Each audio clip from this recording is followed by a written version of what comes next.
RTI इतनी है department की जो ये भुगत नहीं रखते। डिपार्टमेंट में कुछ ऐसे अधिकारी भ्रष्ट बैठे हैं जो मानद महासचिव आते हैं उनको गुमराह करते हैं। यही कारण रहे। सर आपने खुलासे नहीं किए इन चीज़ों। देखो, एक पद पे वो एक संवैधानिक पद था, पद पे रहते हुए कुछ गरिमाएं थी मेरी भी, और मैंने अपना उस गरिमाओं में रहते हुए इस्तीफा देना, रिजाइन देना ही मैंने ठीक समझा और मैं चुपचाप से रिजाइन दे के आ गया। खाइए कि भाई झूठी सरकार से दूर रह के अब की बार कांग्रेस के साथ हम कांग्रेस का साथ देंगे। हाँ जी, मैं फील्ड में पूरे मेहनत करूँगा। अपने इलाका किसी भी कार्यकर्ता को हुड्डा साहब टिकट देते हैं, मैं उसके साथ खड़ा हूँ और दिन रात एक करके हुड्डा साहब को इंदिरी की सीट जो है उनकी जोड़ी में डाल। विधानसभा चुनाव नज़दीक आ रहे हैं, वैसे ही दल बदलने का जो सिस्टम है वो भी चालू हो चुका है। हमारे साथ पहले जो अतीत में मानद महासचिव रहे परवीन अत्री जी हैं। सर, क्या दिमाग में आया एकदम कांग्रेस ज्वाइन कर ली? इतने बड़े पद पर थे, उसके बाद रिजाइन दे दिया। रिजाइन देने का ये कारण था कि झूठी सरकार है, झूठे वादे करती है, जो कहती है वो करती नहीं है। इसी कारण से मैंने रिजाइन दिया 1 साल के अंदर अंदर ही। अभी जो सूचना ये मिल रही थी कि बीजेपी की तरफ से आपको एक और ऑफर दिया जा रहा था, वो बड़ा तो नहीं जी, बड़ा ऑफर दिया जा रहा था, लेकिन मैं क्यों लूँ जब मेरे को 1 साल के अंदर पता ही लग गया कि ये इन इतने बड़े झूठों की है, दलालों की सरकार है, तो मैं उस दलदल में दोबारा क्यों जाऊँगा। मैं 2021 से पहले भी कांग्रेसी था और अपने घर में मैंने दोबारा वापसी की है। तो क्या मानते हैं, टिकट को लेकर कोई बातचीत हुई है हुड्डा साहब से? ना जी, हुड्डा जी से टिकट के लिए कोई बातचीत नहीं हुई और ना मैं टिकट की लालसा से पार्टी में आया हूं। मैं एक कार्यकर्ता बन के आया हूं, हुड्डा जी का सिपाही बन के आया हूं, भाई दीपेंद्र हुड्डा का सिपाही बन के आया हूं। जो वो मेरे पक्को पार्टी में जिम्मेवारी देंगे, मैं और कर्तव्य से, निष्ठा से और अपने धर्म से उसको निभाऊंगा। सूचना ये मिल रही है कि 2 दिन पहले ही आपने मन बनाया कि कांग्रेस को ज्वाइन करेंगे, एकदम ऐसा क्या हुआ सर?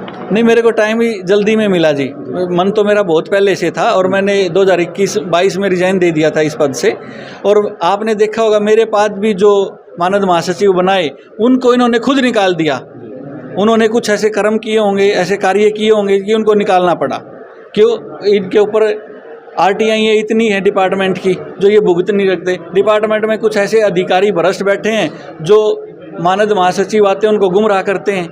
यही कारण रहे।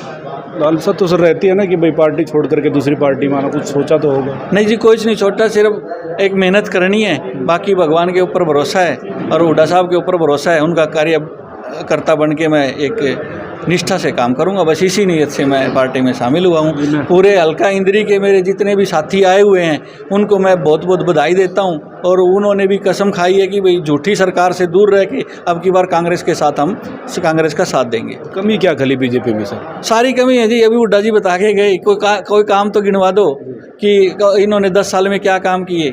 लिपा पोती की है, पोर्टल की सरकार है। जब आप पद पर थे तब सर आपने खुलासे नहीं किए इन चीज़ों। देखो, एक पद पे वो एक संवैधानिक पद था, पद पे रहते हुए कुछ गरिमाएं थी मेरी भी, और मैंने अपना उस गरिमाओं में रहते हुए इस्तीफा देना, रिजाइन देना ही मैंने ठीक समझा और मैं चुपचाप से रिजाइन दे के आ गया। पार्टी कहीं से टिकट देती है सर, चुनाव लड़ेंगे? नहीं जी, वो तो हुड्डा साहब के ऊपर है जी।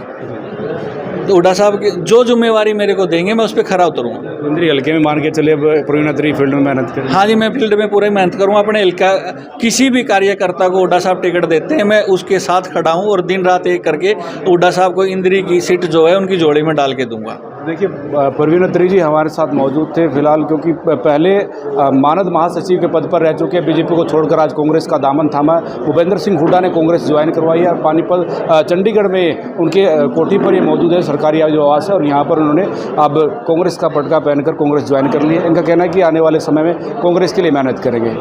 पानीपत